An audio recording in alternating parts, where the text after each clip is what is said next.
وَإِذْ أَخَذْنَا مِيثَاقَ بَنِي إِسْرَائِيلَ لَا تَعْبُدُونَ إِلَّا اللَّهَ وَبِالْوَالِدَيْنِ إِحْسَانًا وَذِي الْقُرْبَى وَالْيَتَامَى وَالْمَسَاكِينِ وَقُولُوا لِلنَّاسِ حُسْنًا وَأَقِيمُوا الصَّلَاةَ وَآتُوا الزَّكَاةَ ثُمَّ تَوَلَّيْتُمْ إِلَّا قَلِيلًا مِّنكُمْ وَأَنتُم مُّعْرِضُونَ۔ یاد کرو اسرائیل کی اولاد سے ہم نے پختہ عہد لیا تھا کہ اللہ کے سوا کسی کی عبادت نہ کرنا، ماں باپ کے ساتھ، رشتہ داروں کے ساتھ، یتیموں اور مسکینوں کے ساتھ نیک سلوک کرنا، لوگوں سے بھلی بات کہنا، نماز قائم کرنا اور زکوٰۃ دینا، مگر تھوڑے آدمیوں کے سوا تم سب اس عہد سے پھر گئے اور اب تک پھرے ہوئے ہو۔ وَإِذْ أَخَذْنَا مِيثَاقَكُمْ لَا تَسْفِكُونَ دِمَاءَكُمْ وَلَا تُخْرِجُونَ أَنفُسَكُمْ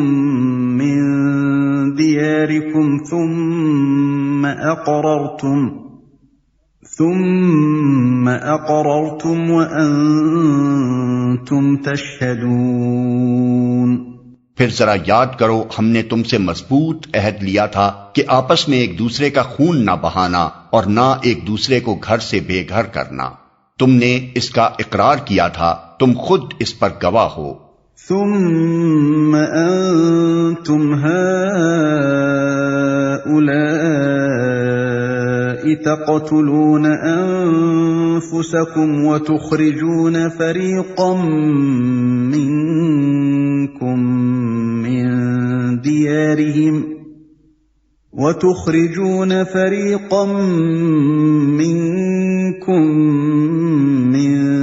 ديارهم تظاهرون عليهم بالإثم والعدوان وإن يأتوكم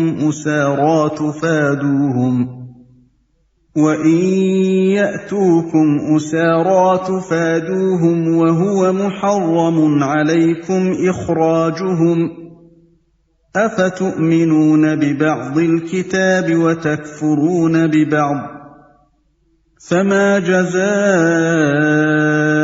من يفعل ذلك منكم إلا خزي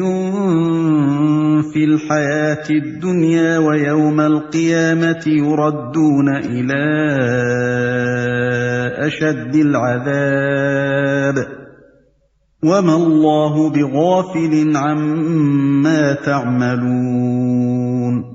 مگر آج وہی تم ہو کہ اپنے بھائی بندوں کو قتل کرتے ہو، اپنی برادری کے کچھ لوگوں کو بے خانما کر دیتے ہو، ظلم و زیادتی کے ساتھ ان کے خلاف جتھے بندیاں کرتے ہو، اور جب وہ لڑائی میں پکڑے ہوئے تمہارے پاس آتے ہیں تو ان کی رہائی کے لیے فدیے کا لین دین کرتے ہو، حالانکہ انہیں ان کے گھروں سے نکالنا ہی سرے سے تم پر حرام تھا۔ تو کیا تم کتاب کے ایک حصے پر ایمان لاتے ہو اور دوسرے حصے کے ساتھ کفر کرتے ہو؟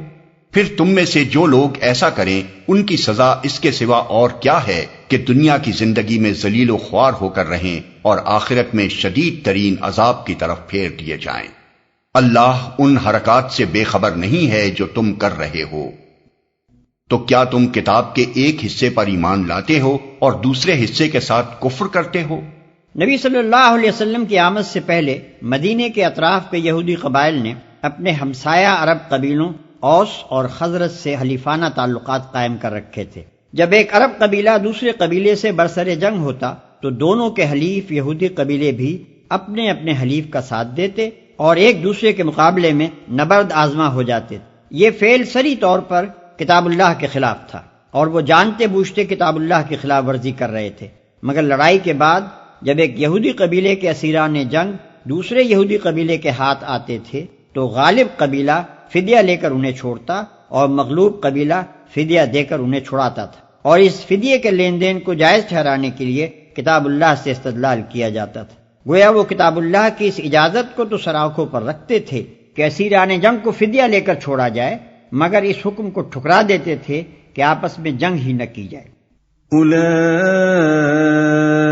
أولئك الذين اشتروا الحياة الدنيا بالآخرة فلا يخفف عنهم العذاب ولا هم ينصرون۔ یہ وہ لوگ ہیں جنہوں نے آخرت بیچ کر دنیا کی زندگی خرید لی ہے، لہذا نہ ان کی سزا میں کوئی تخفیف ہوگی اور نہ انہیں کوئی مدد پہنچ سکے گی۔